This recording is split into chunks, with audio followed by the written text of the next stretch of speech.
सभी को नमस्कार। आज का अपना टॉपिक है वित्तीय प्रबंध की परिभाषा।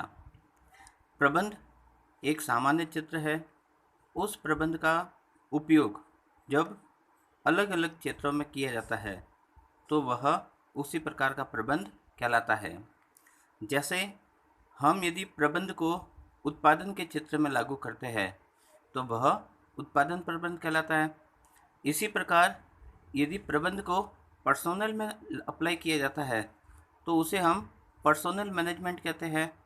इसी प्रकार हम जब प्रबंध या मैनेजमेंट को मार्केटिंग के सेक्टर में अप्लाई करते हैं तो उसे हम मार्केटिंग मैनेजमेंट कहते हैं। तो इस प्रकार हम कह सकते हैं कि जब प्रबंध का प्रयोग वित्तीय क्षेत्र पर किया जाता है तो उसे क्या कहते हैं? वित्तीय प्रबंध। अर्थात प्रबंध के कार्यों को वित्त पर लागू करना वित्तीय प्रबंध कहलाता है। तो साधारण सा हम ऐसा कह सकते हैं कि वित्त के कार्यों पर प्रबंध को लागू करना ही वित्तीय प्रबंध कहलाता है। अर्थात वित्त का नियोजन से लगाकर नियंत्रण तक की जो संपूर्ण प्रक्रिया है उसे ही हम वित्तीय प्रबंध कहते हैं। इस बात को समझने के लिए अब हम इसकी कुछ परिभाषा को पढ़ते हैं ताकि हमें इसका अर्थ स्पष्ट हो जाए। जैसा कि हार्वर्ड और उपटन लिखते हैं, वित्तीय प्रबंध से आशय नियोजन एवं नियंत्रण कार्यों को वित्त कार्य पर लागू करना। जैसा कि अभी अपन ने पढ़ा था कि वित्त कार्य पर प्रबंध की प्रक्रिया को लागू करना ही वित्तीय प्रबंध कहलाता है।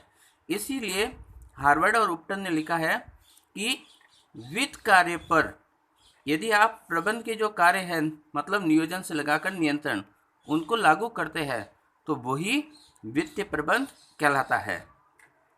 इसी प्रकार मैसी लिखते हैं, वित्तीय प्रबंध एक व्यवसाय की वह संचालनात्मक प्रक्रिया मतलब ऑपरेटिंग प्रोसेस है जो कुशल प्रचालनों के लिए आवश्यक वित्त को प्राप्त करने और उसका प्रभावशाली ढंग से उपयोग करने हेतु उत्तरदायी होता है। तो इस डेफिनेशन में अपन देख सकते हैं कि मैसी लिखते हैं कि वित्तीय प्रबंध का संबंध आप रिसोर्सेज को सही ढंग से प्राप्त करना और उन रिसोर्सेज का सही ढंग से यूज करना, और यही अर्थ अपन ने वित्तीय प्रबंध की आधुनिक विचारधारा में भी पढ़ा था। इसी प्रकार वियरमैन और स्मिथ लिखते हैं कि वित्तीय प्रबंध पूंजी के स्रोतों का निर्धारण करने तथा उसके अनुकूलतम उपयोग का मार्ग खोजने वाली विधि है। तो इन्होंने भी वही बात रिपीट की है जो मैसी ने रिपीट की थी। अर्थात यहाँ पर हम दो चीज़ें व्यापक तौर पर देख सकते हैं। पहली चीज ये प्रबंध है, इस प्रबंध का जब उपयोग इस प्रबंध का प्रयोग अपन ने किस पर किया? वित्तीय क्षेत्र पर। तो ये क्या कहलाया? वित्तीय प्रबंध। अब इस वित्तीय प्रबंध में हमने क्या देखा? दो बातों पर जोर आ रहा है, मतलब दो बातों पर सबसे ज़्यादा फोकस किया जा रहा है।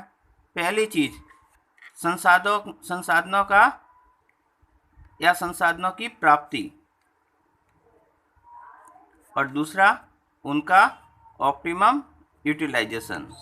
तो इस प्रकार हम कह सकते हैं वित्तीय प्रबंध सामान्य प्रबंध की वह शाखा है जिसमें वित्तीय क्षेत्र पर प्रबंधकीय कार्यों को लागू किया जाता है, जिसके अंतर्गत वित्तीय संसाधनों को प्राप्ति तथा उनके कुशलतम उपयोग पर जोर दिया जाता है। इस प्रकार निष्कर्ष में हम कह सकते हैं कि वित्तीय प्रबंध सामान्य प्रबंध की वह शाखा है जिसके अंतर्गत वित्तीय क्षेत्र का प्रबंध किया जाता है। अर्थात वित्तीय कार्यों पर नियोजन से लगाकर नियंत्रण की प्रक्रिया अपनाई जाती है, जिससे हम न केवल संसाधनों की प्राप्ति कर सके बल्कि उन संसाधनों का कुशलतम उपयोग भी कर सके। धन्यवाद।